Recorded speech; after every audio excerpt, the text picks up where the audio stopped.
লোকালয়ের খুব কাছেই পড়েছিল শক্তিশালী সকেট বোমা। কালীগঞ্জের মোলান্দি দক্ষিণপাড়া এবং শিয়ালখেলা এলাকায় এই বোমা উদ্ধারের ঘটনায় তীব্র চাঞ্চল্য ছড়িয়েছে সাধারণ মানুষের মধ্যে।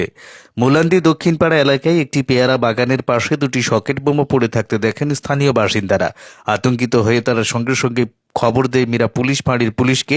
পুলিশ ঘটনাস্থলে পৌঁছে এলাকাটিকে ঘিরে ফেলে এবং তল্লাশি শুরু করে। তল্লাশিতে পাশের গ্রাম শিয়ালখেলার একটি সরিষা ক্ষেত সংলগ্ন বাগান থেকে আরও 3টি সকেট বোমা উদ্ধার হয়। পুলিশ জানিয়েছে সব মিলিয়ে মোট 5টি সকেট বোমা উদ্ধার করা হয়েছে। জনবহুল এলাকায় এইভাবে বোমা মজুদ থাকায় স্থানীয়দের মধ্যে নিরাপত্তা নিয়ে উদ্বেগ তৈরি হয়েছে। কে বা কারা কী উদ্দেশ্যে এই বোমাগুলো সেখানে ফেলে রেখে গিয়েছিল তা জানতে পুলিশ তদন্ত শুরু করেছে।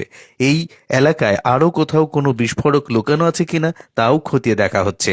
এ বিষয়ে স্থানীয় বাসিন্দারা কি বলছেন শোনাবো। এইটা আমার দোকানের পাশে একটা পেয়ারা বাগান আছে। এই পেয়ারা বাগানের পাশে দুটো বোমা নাকি পড়ে আছে, সেটা দেখলাম। পুলিশ এসেছিল, পুলিশ এসে ওগুলো নিষ্ক্রিয় করার জন্য ওরা সব ছবি টবি তুলে নিয়ে যায়। হ্যাঁ, এই সঙ্গে আরও ওইদিকে দুটো পড়ে আছে, এই পর্যন্ত আমরা জেনেছি।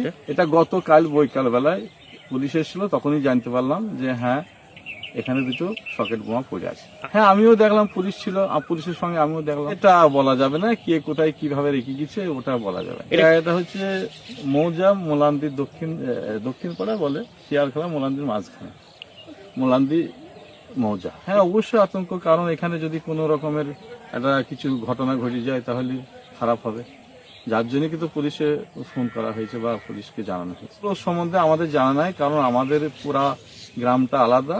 আমাদের এটা শিয়ালখেলার মধ্যে পড়ে, আর ওটা মোলান্দিদের ব্যাপার। ওদের কোনো রাজনৈতিক ব্যাপার থাকতে পারে, কিন্তু এর সাথে ওর কোনো জড়িত থাকার কথা আমরা ভাবছি না এই মুহূর্তে। আমার নাম আব্দুল সামাদ।